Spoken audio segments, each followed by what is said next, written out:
अस्सलामुअलैकुम बिस्मिल्लाहिर्रहमानिर्रहीम। आज मैं आपके साथ फ़िश के सालन की रेसिपी शेयर करूंगी। बहुत ही ज़बरदस्त तैयार होगी।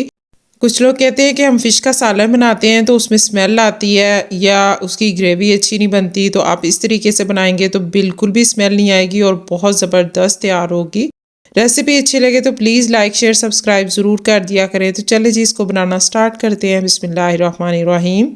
तो सबसे पहले मैं फ़िश को फ्राई करूंगी। तो ऑयल गर्म हो गया तो मैं इसके अंदर फ़िश डाल देती हूँ। जब आप बाज़ार से फ़िश लेकर आते हैं तो उसको जो नमक वगैरह लगा होता है तो उसको आप 1 घंटा रख दें। उसके बाद आपने वॉश करके फिर से 1 घंटा रख देनी है ताकि अच्छी तरह वो ड्राई हो जाए। बहुत ज़्यादा भी नहीं आपने पकाना, बस 2 मिनट एक साइड से और 2 मिनट दूसरी साइड से इसको पका लेंगे। और बाकी जो थोड़ा बहुत रह जाएगी वो इसकी जो ग्रेवी होगी उसमें इसको डालेंगे तो तब थोड़ी सी पक जाएगी। तो एक साइड से हो गई थी तो मैंने इसकी साइड चेंज कर दिया और ये देखिए माशाल्लाह से हो गई है। मैं इसको निकाल लेती हूँ।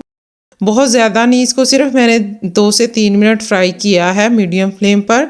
इस तरीके से अगर आप फ़िश बनाएंगे ना तो बिल्कुल भी स्मेल नहीं आएगी। और अगर आपने बहुत ज़्यादा पका दी तो जब आप इसको ग्रेवी में पकाएंगे ना तो ये टूट जाएगी।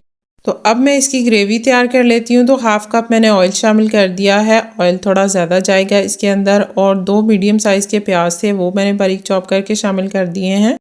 और इसको मैं बहुत ज़्यादा डार्क कलर नहीं करूँगी, बस हल्का सा गोल्डन ब्राउन सा कलर हो जाए। अगर आप पहले ही बहुत ज़्यादा डार्क कलर कर देंगे ना तो जब लहसुन अदरक शामिल करेंगे ना तो ज़्यादा डार्क हो जाता है। बस ये देखिए गोल्डन सा हो गया। अब मैं इसके अंदर 1 टीस्पून मैंने लहसुन अदरक का पेस्ट शामिल कर दिया है। हल्का सा इसको भी गोल्डन ब्राउन सा कलर आ जाए।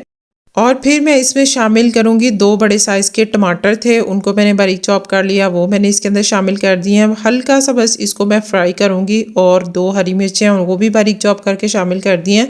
अब बहुत ज़्यादा मैं इसको नहीं पकाऊंगी, बस मैं इसको 2 मिनट पकाऊंगी क्योंकि मैंने इसको ब्लेंड ही कर लेना है। तो फ्लेम मैंने इसकी ऑफ कर दी है। थोड़ा सा ये देखें ठंडा हो गया। तो अब मैं इसको ब्लेंडर जग में डाल देती हूँ।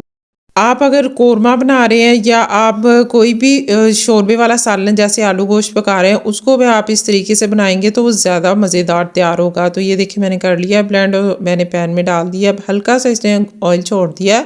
1 टीस्पून लेवल करके मैं इसके अंदर नमक शामिल करूंगी क्योंकि नमक जो है वो फ़िश को भी लगा हुआ होता है। तो हाफ़ टी स्पून मैंने रेड चिली पाउडर शामिल किया है और हाफ़ टी स्पून मैं हल्दी शामिल करूंगी। और इसके अंदर मैं डालूंगी 1 टीस्पून भर के पिसा हुआ गरम मसाला। अगर आप चाहें फ़िश मसाला डालना तो वो भी आप डाल सकते हैं, लेकिन मैंने कोई भी एक्स्ट्रा मसाला नहीं डाला। जो आम घर में हम नमक मिर्च वगैरह यूज़ करते हैं वो ही मैंने शामिल करी है। इससे ही बहुत ज़बरदस्त सी फ़िश जो है वो तैयार हो जाती है।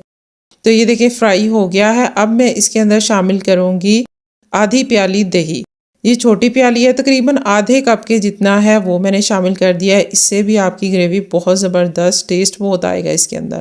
अब मैं इसके अंदर शामिल करूंगी 2 टेबलस्पून खसखस। इससे जो फ़िश है वो बहुत ज़बरदस्त तैयार होती है। इसकी जो ग्रेवी है और जो ग्रेवी का टेस्ट है बहुत ज़बरदस्त होता है, यानी डबल हो जाता है। इससे बहुत ज़बरदस्त ये तैयार होती है। अब मैं 2 मिनट खसखस को फ्राई कर लेती हूँ। तो ये देखिए माशाल्लाह से फ्राई हो गई है। अब मैं इसके अंदर पौना कप जो है वो पानी शामिल कर देती हूँ और जो मैंने फ़िश फ्राई करके रखी हुई थी वो भी मैं इसके अंदर शामिल कर देती हूँ।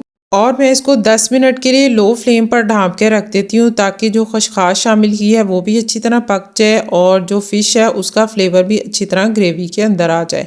तो आपने इसको 10 से 15 मिनट लो फ्लेम पर ज़रूर ढाँप के रखना है, फिर आपकी फ़िश जो है बहुत ज़बरदस्त तैयार होगी।